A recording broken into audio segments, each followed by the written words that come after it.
Hello, I know where I want to get to, but ladies and gentlemen, boys and girls. 360 Circle is back.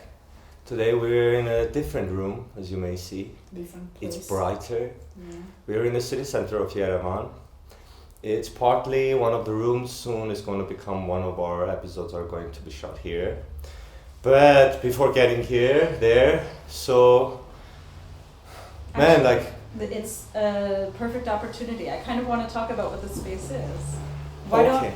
Why don't you talk about what the space is? Well, this space is it has a magic energy. Okay, you start First from of there. all, yeah.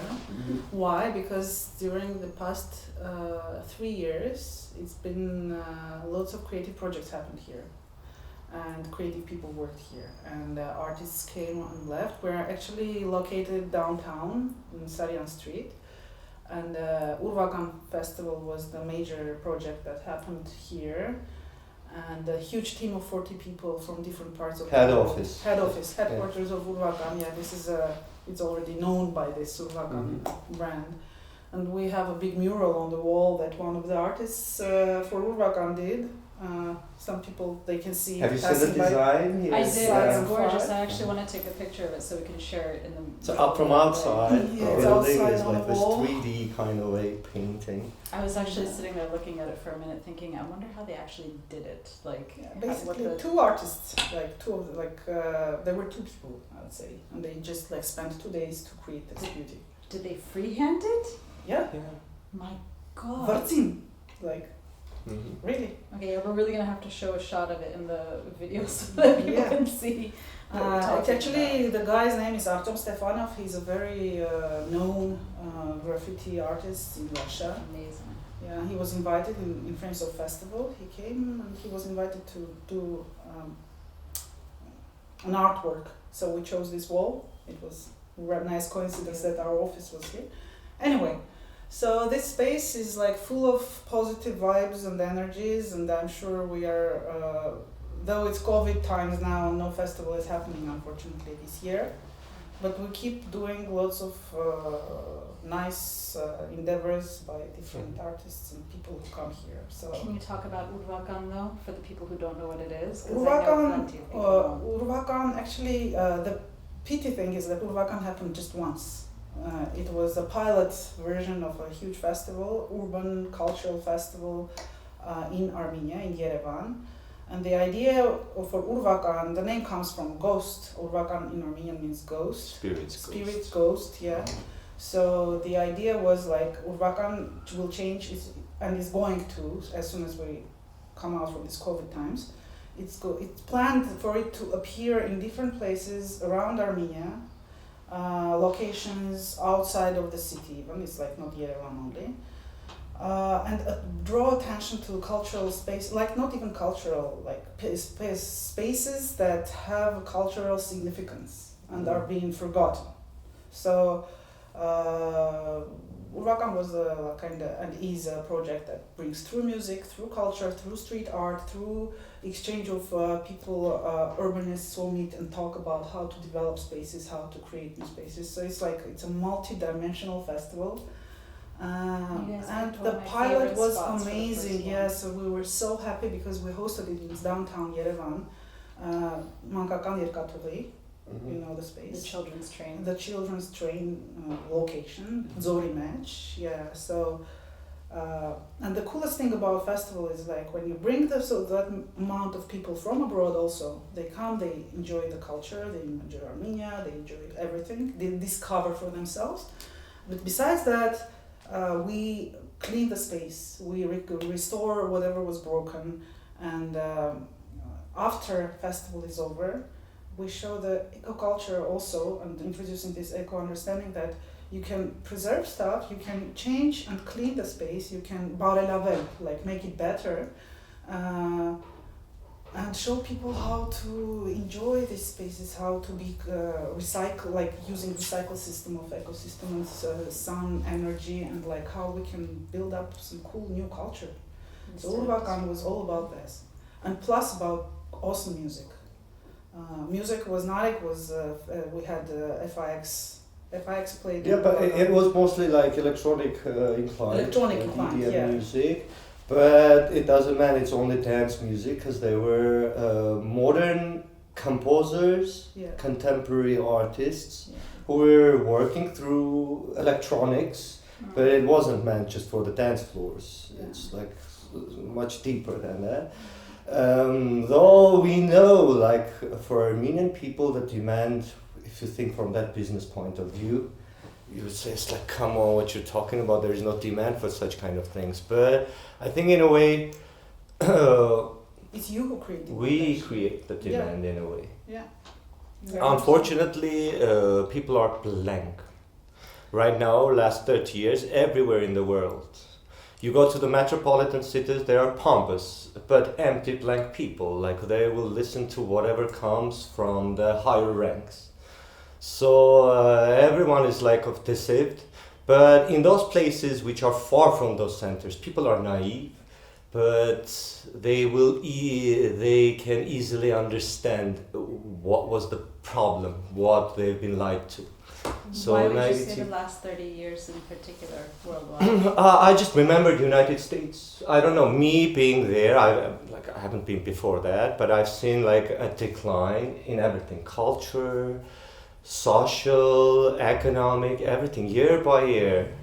And me as a person who's not just living there, but you visit once in a while, it's like the change is more vivid. You can see, it's like, wow.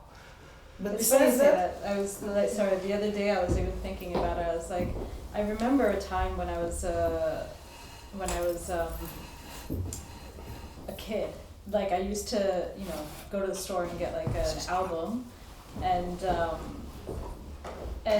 I would sit there in my room and listen to an album for the first time and like be completely blown away by what I'm listening to, as if it's like the first time I'm hearing a certain type of sound. And I the other day I was just having that thought that I haven't had that feeling in like 30 years of like listening to an album that takes me to another place in America. In Armenia, plenty, but I mean, in Armenia it's Plus, the life is made so recently that you won't give you that pleasure to give you that amount of time to enjoy something. Now it's song based, just like 30 seconds, emoji, that's it. Actually, you don't have time for opera. But like all this adds so much noise. I mean, if you consider information consuming metropolitans, if we speak about big cities, the thing is like it's so noisy. So many things are happening at the same time, at the same place, like the same areas. Very often, like what I remember from New York, we stayed in New York and played music a lot, like Bombay Show, I realized like Bombay is playing tonight here, but behind this corner, there are another maybe 15 bands are playing down the street, like you can go on, but we don't know even that, like. But it's beautiful. It's beautiful, but it's also really hard to let there be a lot of music, not noise. But if there is stress all around, there is honks, there is like all this like stressful information that comes, that will. And it's hard to filter.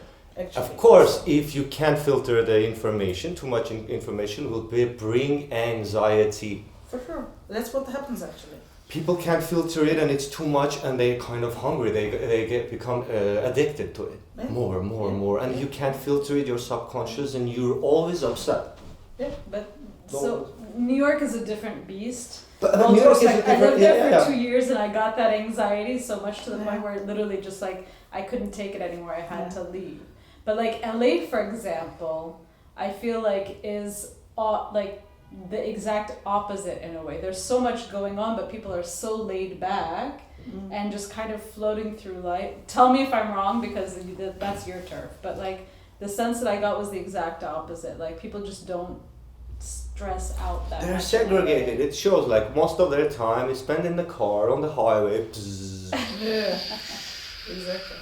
And it seems like people are quiet and calm. After you open a door and you talk to them, you understand most of them are emotionally unstable people. But behind this vacuum, there's like really like nice. That's like, true. where it comes, like Our LA audience contingent. I don't know. It's my personal. That's how we feel about you. It's true. No I apologies. also am emotionally unstable. So all of us, we're All of the us. people of this planet. But as far as the noises in the city, I'll tell you this: all my life, growing up in different cities, now I live in what you could say is a village. Yeah. There is so much noise in the city where you can't distinguish it anymore. It becomes. Yeah. And how I know that is when I'm in the village, I can hear every single leaf. I can distinguish the river at any given moment. It doesn't just seep into the background, it actually pops out of it. Whereas I feel it's the opposite in the city. You know? That's true. But like, so for LA, I would say you never get the sense of those types of sounds and smells and all that stuff in LA. But like, for example, I lived in New York for 2 years. I lived in Boston for 6 years. And the moments I loved most were either walking or taking public transportation. I agree. Because and I lived there before iPhones existed, so I literally used to just sit there on the train or waiting for the train and observing everything around me. I used to write poetry in my notebook, and I even remember like somebody noticing, like, you know, what are you doing? I'm like, I'm writing poetry. They're like, about what? And I would say, like, you know, just I'm sat here like and seeing so many different things and hearing so many different things and the smells and everything, like it just comes through me. And I miss those days of focus where I was able to process my environment and emotionally like process it and express it. And I feel like I haven't had that time and that moment, either in nature where you can hear the leaves or in a public space where you can see somebody you know, waiting on the for a train, like having some emotional epiphany or a breakdown, or, you know, and just like feel what they're feeling. So there's that, you know, there is that. It's the noise, not just of like, you know, noise, like literal, like so many things going on around you, but the fact that our distractions are so many that we're not even able to, in the middle of like chaos, to be able to appreciate even the chaos. So That's so true. yeah, It's like so, you kind of lost. You know. And if we come back to this noise in much big cities noise, and for example Armenia, after Moscow, I grew up in Moscow for 25 years. I mean, like it's my life was basically Russia and Moscow, all my friends and university, everything. So after Moscow, Armenia, Yerevan, okay, the poker Kendron, small center, is like, but overall Armenia has this vacuum quiet feeling. Like you come here and you suddenly at noise or and you feel like. Well, I mean, I And guess time. Russia is big if you go Also- outside the area. I'm sure you'll find. The best proof is timing. Like timing in Moscow, in New York, LA a bit different, I agree, but like overall, you feel time flies. You just don't notice, like, oh come on, day passed, week One passed, thing at month a day, passed. we can do one thing. Yeah, Yeah. maximum. That's A right. day. A day. Yeah. And here, time shifts and like it's You get lost what to do. very And you end up doing nothing. slow. End up doing nothing. you like- say that. Honestly, in the first few times that I would come to Armenia, like I came in 94, but I came with a program, so like every minute was planned. And then I came in 98, same thing. I came with a group of people in 2001. But the first time I came here to live alone without like anybody, I literally showed up and I was like, Yeah. dead silence. I don't know what to do. Like I'm sat in my apartment.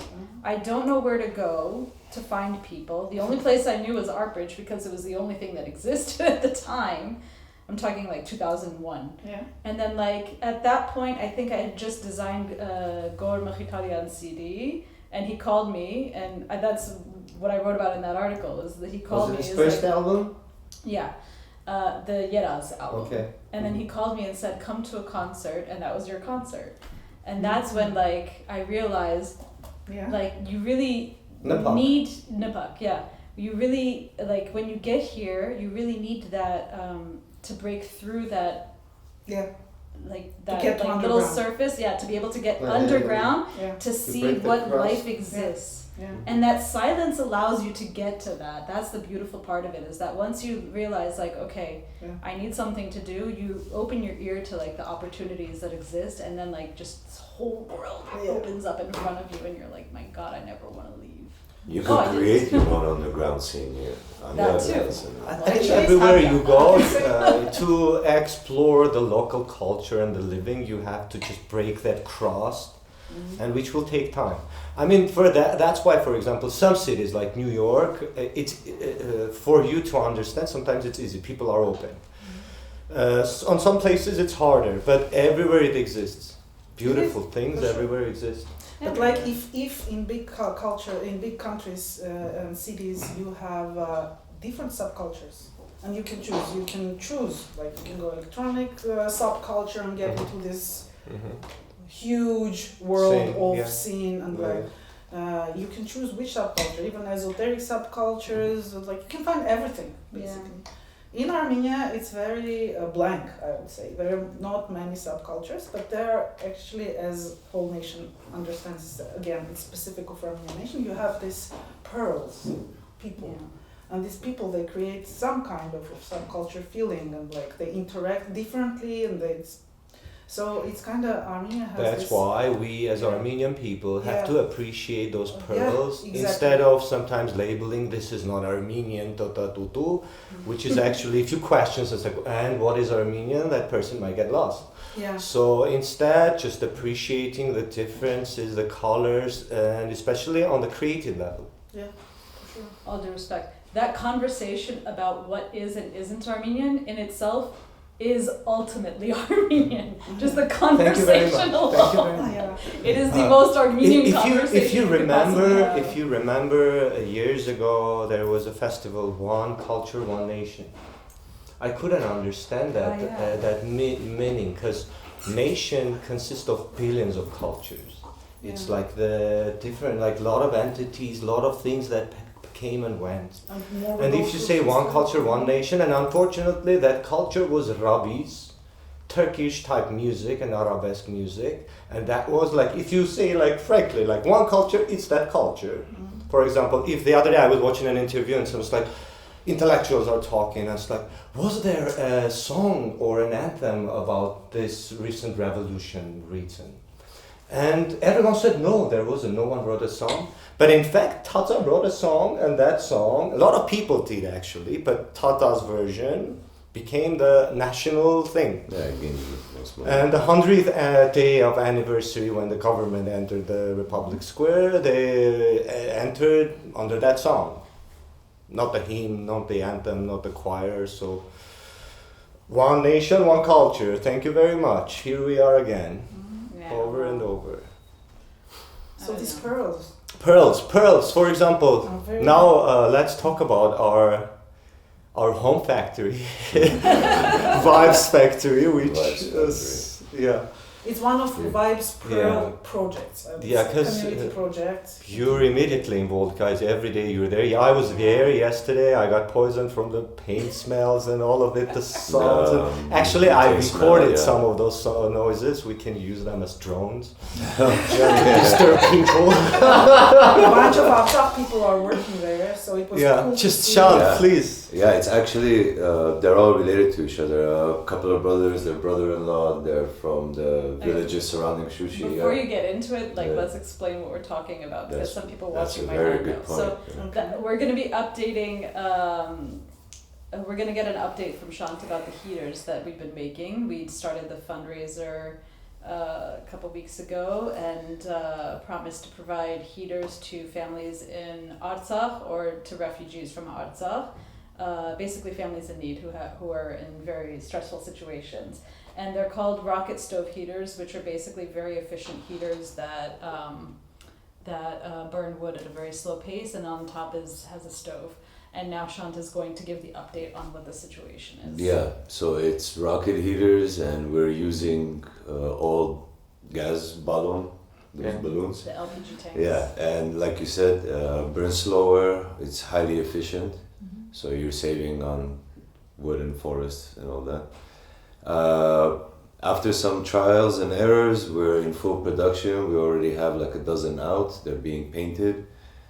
and within 5 days we should meet our goal. And all the work's being done, of course, with the Vibe Tribe, and we're also getting help from these, like I said, these 3 brothers who are Artsakh refugees themselves, so they actually get to work too. Can you talk about them? Because everything Zach says about them cracks me. It's amazing.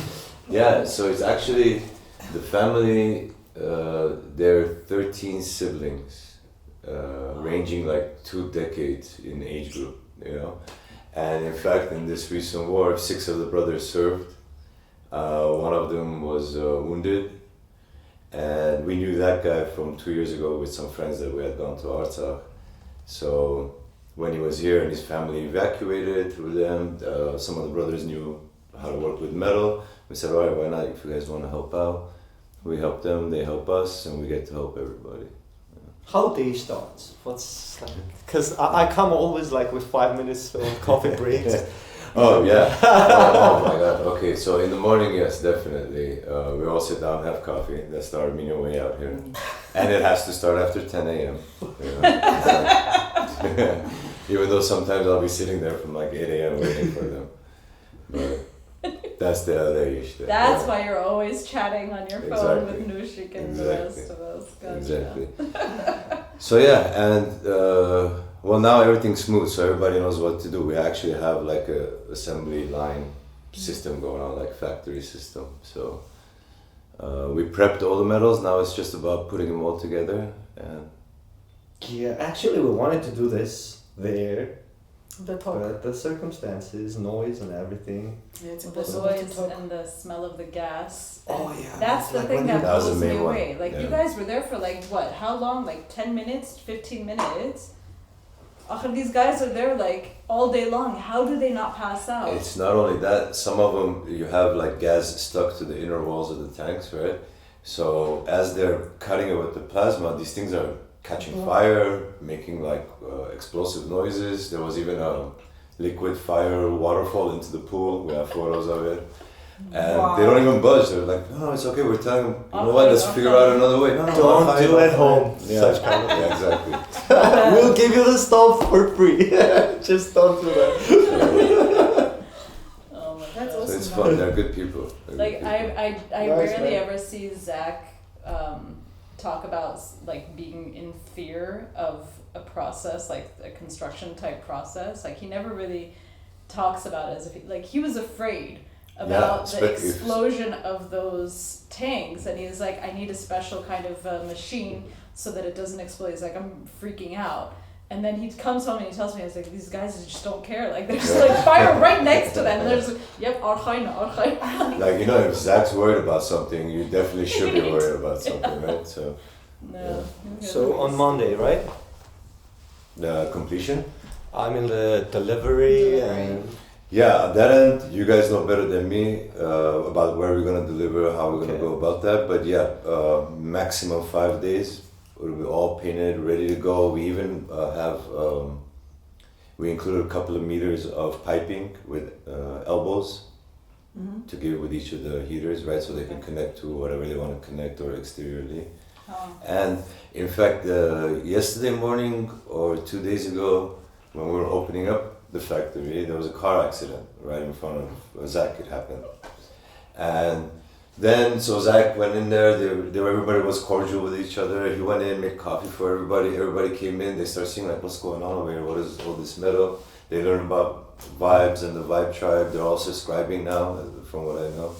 And they all want to collect, and they all want to collect money so that with each stove that we hand out, they can give bundles of wood as well.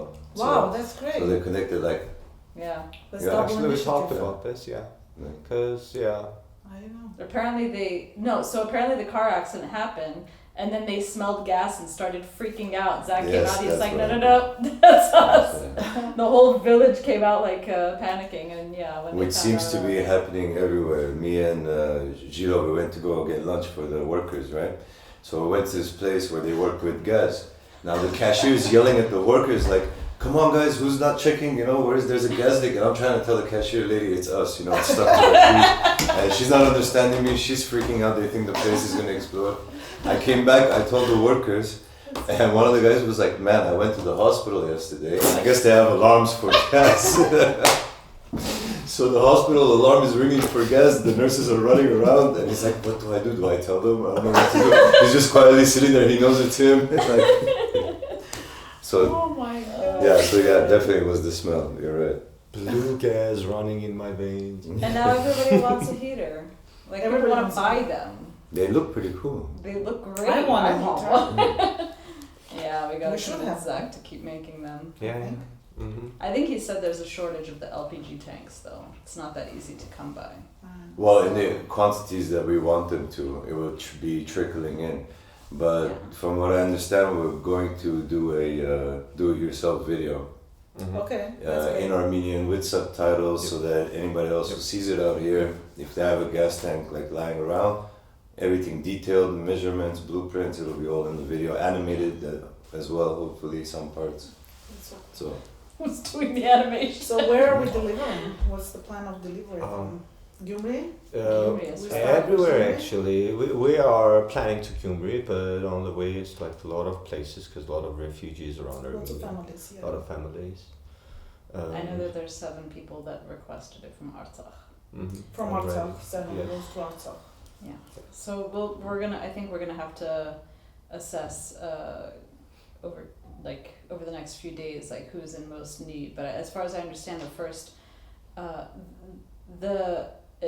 the first group of refugees that sparked the idea were from Gyumri, because Zach was in touch with somebody from Gyumri who said that these people have nothing, so we need to get something for them.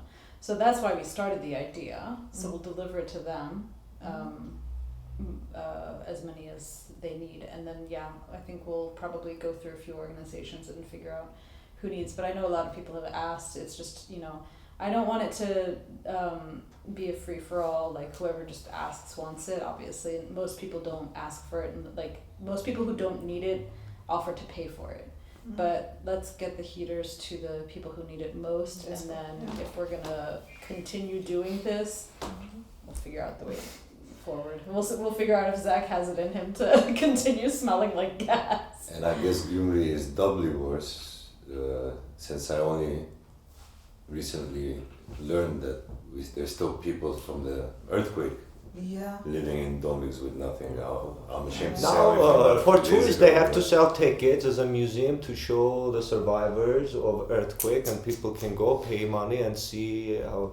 Otherwise, I don't justify. What is that? 30 years. If you keep, people.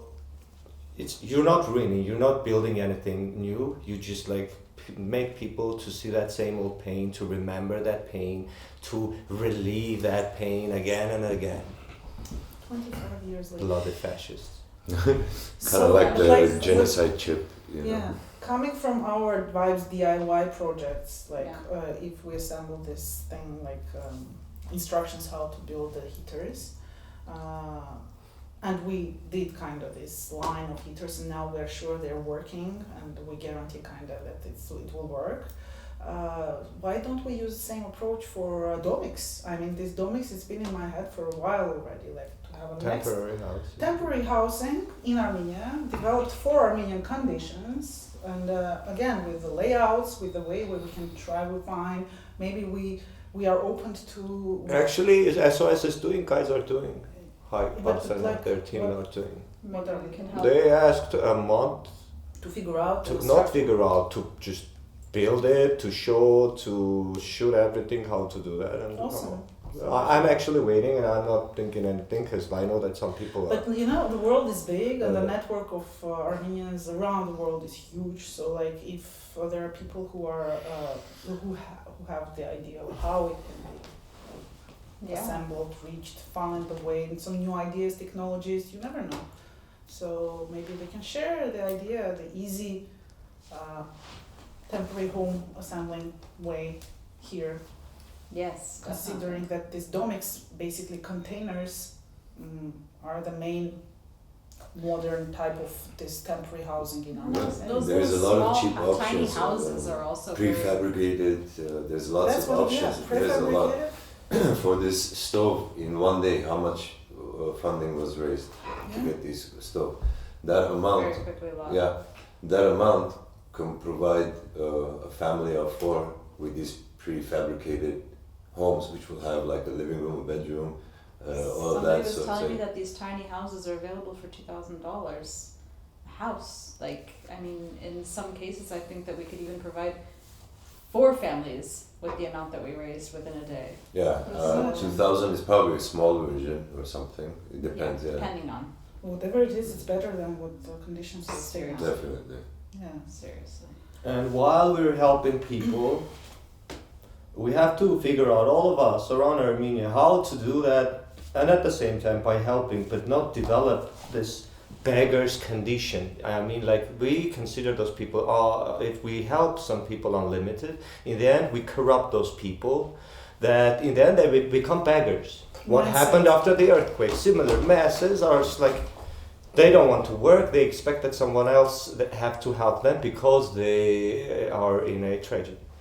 So while we're actually helping and doing this, we have to come up with something, and once for all, as Armenian people, just level up, please. It's like national thing, being a victim mindset. Yeah, Having victim's a victim mindset. Armenians overall in the world should change this. I mean, mindset. out of those 150 whatever millions was gathered, if we put aside some and give to lawyers, and Armenian thing might go to the court international at real, not to like bullcrapping what is recently happening and always happen like this. And get rid of, let's develop. Let's culture-wise, I'm sorry, like from cultural-wise, we have to understand whatever you love, maybe you love those Turkish melodies, my dear friends, but you might do not educate your kids as being Armenian with listening those songs, because result is like this, what's happening right now. I'm sorry, sometimes I get like, Angry. Yeah. yeah, But you have a right to get angry. No, it's we all of us, Understandable. all of us. Yeah. So I don't think anybody disagrees with that. I think everybody from the diaspora to Armenia agrees that that instead of just constantly donating and giving, so that people just can always expect, we'd rather, teach them to fish, or Yeah. teach them how to build, teach them how to self-sustain. Yeah. I think my perception is that the gap is simply that people don't know what to teach, because in America maybe, or in Russia maybe, the mentality is different, that they don't understand what people can do here in order to keep their families going, or to support themselves, or to build their houses, or how they would go about doing that. So maybe that's the gap that we need to fill, is understanding what it is that they need to learn in order to teach themselves to work and to take care of themselves. The economy in Armenia as well, I mean, it's going to be a little bit difficult, but I think if we help them build in that sense, it will be less so. And if we give, let's say, instead of diasporans just donating for us to build a heater to give, maybe whatever they're building in Armenia, like what Vibes is basically doing, is trying to create culture, create art coming out of Armenia for people abroad to consume and pay for. So that exchange, now that we have that ability to do things digitally, or to do things, shipping wise, maybe that exchange needs to happen more for us to be able to get through this immediate future that's going to be very difficult one way or another. And through that, we can educate about what Armenian culture really is, and flush out that old concept of what Armenianism is, or at least clarify the big picture of Armenianism, instead of just like this one. I mean, we talked about it last time, but instead of just like this, one community listening to the same songs over and over and over again, let them listen to it. Let them also understand that this is what's been going on really around the world in Armenia, that Armenian culture is more than just those few songs. So I think we can take advantage of the opportunity of there being the void in order to fill the void with quality content and with giving people the tools to be able to self-sustain, because they at the moment they don't really have a lot. And if artists are the way forward, if the artists are the way that we are able to keep the economy going, so be it. If it's through music, through art, through even like IT talent, even whatever it takes, then we need to make that connection, because I think that gap is very big right now. Like diaspora does not understand what is happening in Armenia. On the surface, IT-wise they do. But beyond that, I don't think they know anything else. I mean, imagine culture, arts, education, so all of this, it's like a branding of, represents a country, and it's itself a country.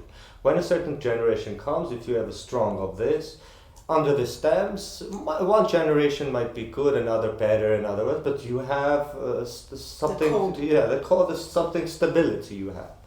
But when it's chaotic, when half is taken, half is deceived, half is lied under different names, and it's given, so it becomes chaotic. It's not even a one entity, it's just like it's meant to make people chaotic, it's meant for people to misunderstand the trueness of certain things, of their identity.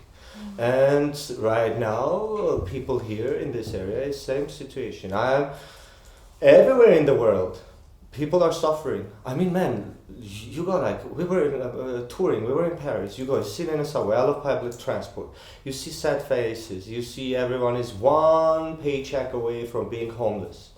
Just like 1 month and they're homeless. Paris, you go to New York, again, people are neurotic, people are angry. You come to Armenia, double deceived. Do you understand what's matter with these people? Like on all of the levels, diasporans have their problems, locals have their problems. Diasporans don't like them because these are Sovieticized. These don't like them because there's like all of the things, fragments and sections, and we don't see that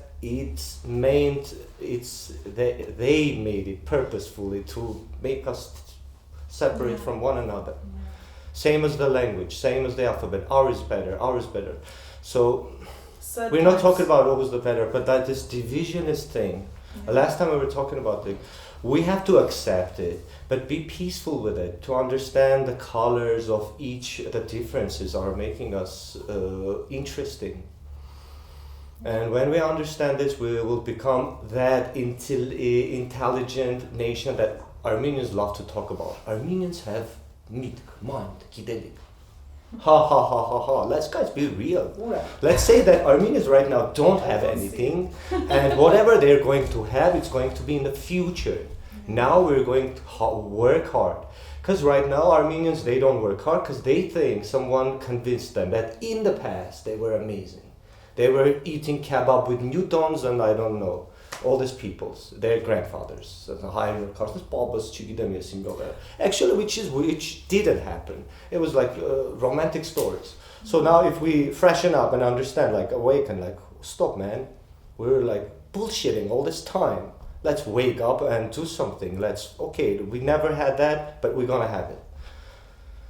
Because our neighbors again can develop and become big countries, and Armenians can stay again in the same position as they were for thousands of years. It's maybe a strain in the character. And honestly, that's what it is. Up until now, Armenia has been within its own little world, isolated and competing with each other. But now if we want to survive in this world, we cannot continue on this path. And people all around the world are suffering, yes. But they're going to suffer more if they're going to do less about it. And that's not to say that everybody in Armenia has the means to be able to change their situation. It is a very difficult situation, but the more people do in order to improve their situation and improve tomorrow, basically work, find ways to work, find ways to improve, find ways to do things and be creative about it, the better chance we have of suffering less. I mean, it's at this point, that's what it is. It doesn't mean that you have to learn how to do things that they're doing in Japan and like do the same thing. No, it means look at your situation and figure out what it is that you can offer best in your surroundings. If it's making heaters, make heaters. If it's creating music, create music. I mean, the one thing that, and I'm sorry, but like we need to talk about the artist factor in Armenia as well. The fact that artists in Armenia can create, but they don't even own their own product. They don't own their own music.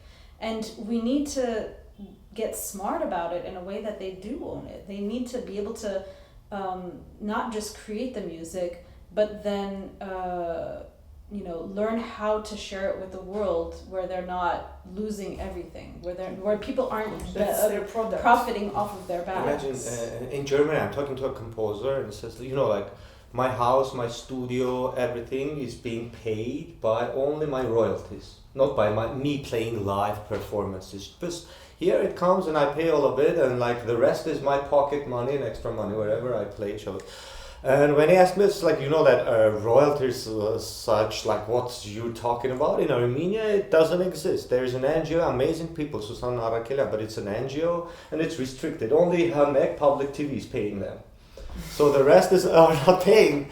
So if you're not being played on public TV, you're not getting paid. And plus, they can't collect anything of revenues outside of Armenia.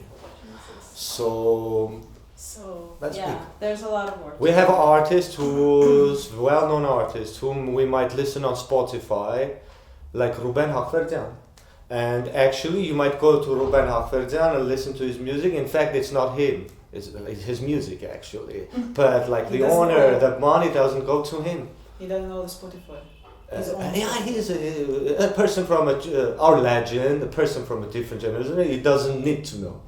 Yeah. It's his free choice in a way. No, but us, if we talk about our values, our people, our pearls, exactly. we have to take care of that. Yeah, sure. Coming to Ruben Hakhverdyan, he loves to play live, doesn't matter. He always wants to play to be in the shape. So I'm going there and I see backstage, he's alone with his band, but I wanted to see some young guy who wants to learn songwriting, go be an assistant to him, just bring him a bottle of water, be a friend to him. And that's how you learn a songcraft. And what we're doing, we're massacring ourselves. We have those pearls, we don't use them. Komitasin, we kept him like in the hospital for years and all of it. Why we're doing to us? Yeah. And instead talking to our kids, you have to listen to Aram Grigoryan and other music, and later in the evening going to Parahanders and listening and the kid is looking like, my father is angry at home, listens Aram Grigoryan, forces me. Now he's happy with mom dances under this music. This might be the coolest music. Shame on us. Yeah. Let's wake up, please. We should rewire Armenian nation differently. Somehow, I don't know. I think Armenians should live kind of awakening, a different way of networking, a different way of understanding how to co-creation and restoration and helping each other and understanding, but in a different way. And that's why I like the Vibes approach, because it's strictly cultural. Yeah, you do actual hands-on what we try to help. And if you keep it this way, we all have, for example, we say, no politics here, We all have different views, but we're all connected through culturally. This way builds a form of trust, it builds politics, always two oppositions, in the end belonging to same power, people. Doesn't matter, this power against this power. In the end, you look back, it belongs to same people, same corporations. So please wake up, go to the elections, vote against everyone. What is happening right now in Armenia is hilarious. Yeah, actually it's a unique moment. I mean, like on the political level, it's hilarious. And I'm so grieved that the solutions of the problems in the world is handed to psychopaths. It's not a one person or one party, it's all of them in all of the countries. Why America should choose in worse and ugly? Why in 360 million there isn't one person decent to be a decent president, intelligent person? Who are those people with they're weeded out until with they get to ugly that past point. lives, then like with a lot of things. And specifically for Armenia, in my opinion, we haven't gotten to the scary part of the nightmare yet. Yeah, there's been some crazy parts, but we're going to pass through a lot of hardships though. It's coming. But see, okay, so this is the thing, like, yes, we are. So- And that's We the know big it. reality. But here's the thing is, at moments like this, and this is, this is not an original thought, the shock doctrine was basically all about this, but basically, when you shake a people, a population, to the point where they're incapable of thinking or moving, that's when the opportunists come and start moving things around in their favor. And we need to be more alert and more ready in order to establish foundations of positive change, so that people can feed off of that instead of the negative elements. Yeah. I mean, it was the same thing after the earthquake and the collapse of the Soviet Union in the war. The Armenian nation was completely shook up, and the political powers came in and established the system that corrupt this country for many years to come. And to keep it that way. And to keep it that way. Stagnant. And I mean, it was to the point where people were literally crippled. They did not know how to function outside of that corrupt system. So corruption basically bled out into every aspect of society, literally to the point where you go to the store and you have to bribe someone to get something. It was really, it was to that extent, and I think still is very much deep within our veins. But now it's again at that point where the society is shook up to the point where people are going to start planting their feet and planting their ownership of aspects of society, and that's why it's more important to establish these types of this type of mentality of build yourself up. Culture needs to be prioritized so that can sort of lead the way for a change in mentality. Culture really can improve people's mentality if it's done the right way. And I really hope that we can do that. Culture, cultura, urartu, ararat. Ur is sun, is sun, is a symbol of growth.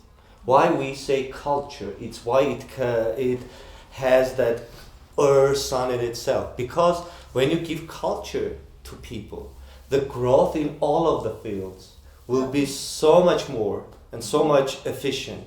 Be that military, be that all of the fields, because people will be cultured. They will understand subtle levels of reality and will understand the idea of any thought, like word form, musical, there will be more discrete to this on this level. So if we don't bring this we keep them in darkness, in dark ages. It's only because some of them want us to be in that level. It's not who we are actually. Absolutely not. So as we talk sometimes, nations are not counted by amount of gold they sell per year or sausages in sold the by end, year, but by culture. What we remember from Rome, what we remember from Egypt is that culture to rule, culture to create, culture to write, not the consumption. Mythology. Creation. Plays. We appreciate creation, not the consumption. So right now we have to understand, if we want to consume, we also have to create. Exactly. And appreciate what is there being created around us. But culture inherently requires land. Now, not necessarily that this is nation, but without a land where that person has a relationship with, not having a relationship with the land will weaken the culture. So. Of course, if you keep moving people out of their land, what happened? A lot of Armenians who left here, they are newcomers to new land, and whoever is coming here are newcomers. Exactly. We're moving their place, we're cutting their roots, their history. And that's one of the sad aspects of this recent war is because, I mean, it's out there, but you rarely see it. The Artsakh was the last part of our people who have been indigenous Yes. on their land for the last 1,000 years. That was it. That was our Yeah. last. Indigenous? You know, Settled so this is a huge blow But to our culture. if we Yeah. don't act now, Exactly. there is a huge risk that we will lose even what left now. Yeah. So it's crisis mode, definitely. Very Yes. scary. And sadly, right now, being me as a part of me as Armenian citizen, that part of citizen Armenia, I don't feel like going on the streets or protesting or being against. Because right now I'm against most of that, all of it, what happened. Yeah. It's just like the different perspective of same form, same thing. Well, we Yeah. have our work ahead of us. Yeah. Um, Actually, guys, thank you very much, all of you and the people who are listening, because you made us laugh, you made us angry. Because recently in our days, we become sometimes dull. You just like close yourself, and you don't want, because you don't want to just like give place to emotions. Because yeah. but at least this is like something Vibing. has It's a been really left Vibing on, helps. lifted something. Yeah. Get it We off have our in our shoulders. neighboring room our friends, our dear friend Saro, who like several years spent in Armenia, experienced from Pasadena, experienced Armenia. Next talk he's going to join. Yeah, I hope so. I really want him, like his perspective, because it's been a while he hasn't been here now, like within this 1 week. Anyway, guys, Thank you. Thank you everybody. very much. stay well, healthy. Stay tuned.